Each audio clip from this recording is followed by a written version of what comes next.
السلام علیکم دوستو، آج میں نے آپ کو بتانا ہے کہ ہمیں آنے والے دنوں میں کون سے مسائل ہیں جن سے دوچار ہونا پڑ سکتا ہے۔ دیکھیے، اب کے بعد سفید مکھی ایک مسئلہ ہے جو ہمارے لیے مسئلہ بنے گی۔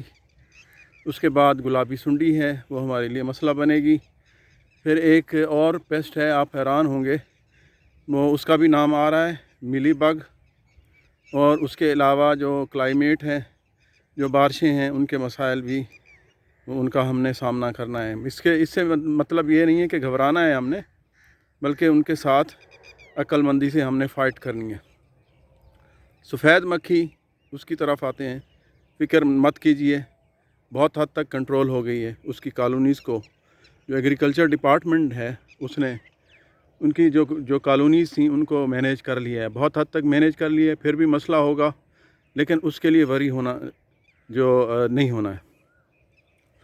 کوئی اس کے اگینسٹ جتنی بھی کیمیکلز ہیں وہ بے اثر ہیں، کوئی فائدہ نہیں ہے۔ جو بے تحاشا استعمال ہوتی ہیں پچھلے سالوں میں، جو ایک ہی قسم کی جو زہریں استعمال ہو رہی ہیں، نام میں نہیں لیتا ہوں، 3-4 ہیں، جو ان کو بالکل استعمال مت کریں، کوئی فائدہ نہیں ہے ان کا۔ ان کے اگینسٹ اس میں ریزسٹنس آ چکی ہے، لہٰذا آپ نے کیمیکل کا استعمال بالکل کرنا نہیں ہے اگینسٹ سفید مکھی۔ اب آتے ہیں جو گلابی سنڈی ہے۔ میرے بہت سارے دوست جو ہیں اس کے بارے میں کہتے ہیں کہ آپ بتائیں، بہت ہی خطرناک پیسٹ ہے، اس میں شک نہیں ہے۔ اس کا طریقہ واردات آپ سمجھتے ہیں، جس وجہ سے یہ مشکل ہے۔ یہ بہت ہی جو ہی انڈے سے نکلتی ہے، یہ آج کل چونکہ فلاورز ہیں تو فلاورز میں گھس جاتی ہے۔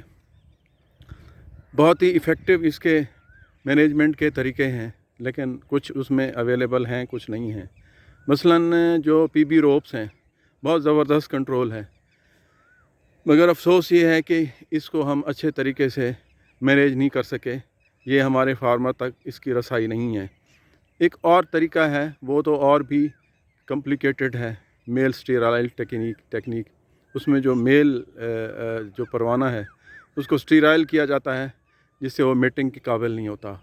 اب چونکہ ہم نے اس کی پاپولیشن لیول کو کم رکھنا ہے، یہ وہ طریقے ہیں جن سے ہم استفادہ نہیں کر سکتے۔ جو ہمارے پاس اویلیبل ذرائع ہیں ان میں ہی ہم نے کرنا ہے۔ اب دوستو، آپ کو ان کنونشنل یعنی غیر روایتی طریقے جو ہے، جن کو شاید آپ کو پسند نہ ہو، وہ اپنانے ہوں گے، اور وہ بہت ضروری ہیں۔ اگر آپ کنونشنل طریقے، وہی پرانے طریقے پیراتھرائڈ استعمال کریں گے تو اس سے یقین کیجئے سفید مکھی بہت زیادہ بڑھے گی۔ اب بھی جیسٹ پہ جتنے سپرے ہو چکے ہیں، اس کی وجہ سے سفید مکھی جو ہے وہ آپ کے پلانٹس پہ آ رہی ہے، بڑھ رہی ہے۔ پیراتھرائڈ انتہائی ڈینجرس ہیں انسانوں کے لیے، جانوروں کے لیے، اس ایکو سسٹم کے لیے، اور خود سفید مکھی اس سے بڑھتی ہے۔ پھر جو ہی ہم یہ استعمال کریں گے، سفید مکھی بڑھے گی۔ لہٰذا پیراتھرائڈ کا استعمال بالکل نہیں کرنا ہے۔ صرف کنونشنل طریقے رہ گئے ہیں ہمارے پاس، وہ بہت ہی آپ کے لیے شاید اتنے امپریسو نہ ہوں، لیکن ضروری وہی ہیں۔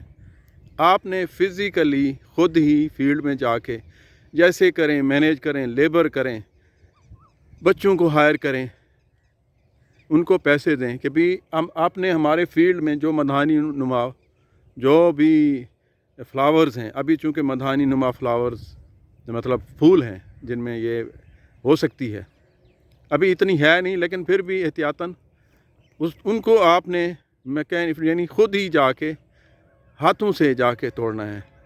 اس کے علاوہ کوئی چارہ نہیں ہے۔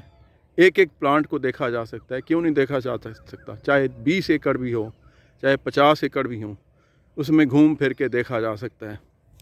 اور دوسرا طریقہ جو ہمارے بوٹینیکلز ہیں، بوٹینیکل سے مراد وہی جو پلانٹ ایکسٹریکٹ یعنی پودے جو ہیں، ان کے جوسز جو استعمال ہو رہے ہیں، تمہ ہے، نیم ہے، اور اس کے علاوہ جناب آپ کا ہینگ بھی استعمال ہو رہی ہے، اس میں ٹوبیکو بھی استعمال ہو رہے ہیں۔ بہت ہی زبردست قسم کے ریپیلنٹ ہیں۔ ان کا استعمال آپ نے اس کی ڈیوریشن کم کر دینی ہے، بڑھا دینا ہے۔ ہفتے میں 2 دفعہ کریں۔ پورے کھیت میں آپ ظاہر پھرتے رہیں گے تو ایک تو انسیکٹس ایک جگہ پہ بیٹھ بھی نہیں سکیں گے، اور ان کا ایفیکٹ بھی بہت زبردست ہوگا۔ کنٹینیو رکھیں، اب مہینے بھی ہمارے پاس 3.5-4 ہیں، اور جنگ کی جو سپیڈ ہے وہ بھی بڑھ گئی ہے۔ ان کا استعمال بڑھا دیجئے۔ اور اس کے علاوہ صبح صبح آپ نے فیلڈ میں وزٹ کرنا ہے، میں پہلے بھی بتا چکا ہوں، ایک نیٹ بنا کے اس میں آپ نے ٹارگٹ کرنا ہے کہ آج میں نے 50 جو ہے موتھ پروانے پکڑنے ہیں، وہ کرنا ہے آپ۔ بہت ضروری ہے دوستو، اس کے علاوہ ہمارے پاس اور کوئی آپشن نہیں ہے۔ اور میں جیسے کہہ رہا تھا، چونکہ میلی بگ بہت ہی گندا قسم کا انسیکٹ ہے، پیسٹ ہے، وہ دوبارہ سر اٹھا رہا ہے۔ ابھی اس کو سر اٹھانے سے پہلے ہی آپ نے کوشش کرنی ہے کہ اس کو جہاں بھی نظر آئے، اس کو نظر آ رہا ہے، بہت نظر آ رہا ہے، اس کو نکال کے آپ نے دبا دینا ہے۔ بہت ہی اس پہ گہری نظر رکھنی ہے۔ اس کے علاوہ بارشیں آنی ہیں، بارشیں ایکسپیکٹڈ ہیں۔ دیکھیے بارشوں کا میں پہلے بھی کہہ چکا ہوں کہ اس میں بارشوں کے بعد آپ کے لیے 2-3 مسائل ہوں گے۔ ایک تو پانی کھڑا رہے گا، اس سے جو جڑیں اس کی بہت ہی سینسیٹیو ہوتی ہیں، ان کو گلنا نہیں چاہیے، بہت جو ہی پانی ہے اس کو نکل جانا چاہیے۔ اور اس کے علاوہ آپ کے ہائٹ بڑھنی ہے، اس کی آپ کی فوراً جو کراپ ہے اس کی ہائٹ بڑھنا شروع ہوگی، اس پہ آپ نے نظر رکھنی ہے۔ آپ کو معلوم ہے کہ آپ نے کتنی ہائٹ رکھنی ہے، اس سے اگر بڑھے تو آپ نے اس کی ڈی ٹاپنگ کرنی ہے۔ کوئی اس کی گروتھ ریگولیٹر استعمال نہیں کرنے، کوئی اس کی ہائٹ روکنے والے کیمیکل استعمال نہیں کرنے۔ اس کا الٹرنیٹ ایک بہترین قسم کا ہے کہ آپ نے اوپر سے کلپ کر دینا ہے۔ اس کے لیے بھی میکینیکل بھی طریقے ہیں، کچھ موٹرز بنی ہوئی ہیں، ان کے آگے بلیڈ لگے ہوتے ہیں، آپ موٹر لے کے چلتے پھریں گے، جو اس کی ٹاپس ہیں وہ جو ہے ڈی ٹاپ ہوتی جائیں گی۔ اور اس کے علاوہ پیسٹ کا پریشر بڑھنا ہے، اس کے لیے اگر ہم نے ابھی کیمیکل استعمال کیے تو پھر آپ آگے بہت سارے انسیکٹ سارے مل کے ایک دم سے ہم پہ اٹیک کر دیں گے، ان کا قابو کرنا مشکل ہو جائے گا۔ لہٰذا بارش آنے تک میکسیمم ہم نے کوشش کرنی ہے کہ پیسٹیسائڈ جو ہے اس سے ایوائڈ کیا جائے، کیونکہ ابھی اگر پیسٹ پریشر بارش سے پہلے بڑھا تو وہ بارش کے بعد بھی ہمارا پچھلے سالوں کا ایکسپیرینس بہت برا ہے۔ بارشوں سے پہلے تک آپ نے کیمیکل سے کوشش کرنی ہے، پرہیز کرنی ہے۔ اس کے الٹرنیٹ کے طور پہ یہ جو پودوں کے ایکسٹریکٹس ہیں ان کا استعمال کرنا ہے۔ دوستو اب کوئی بات رہ گئی ہو تو میں پھر کہوں گا، لیکن یہ بہت ضروری ہے، میری باتیں غور سے سنا کریں۔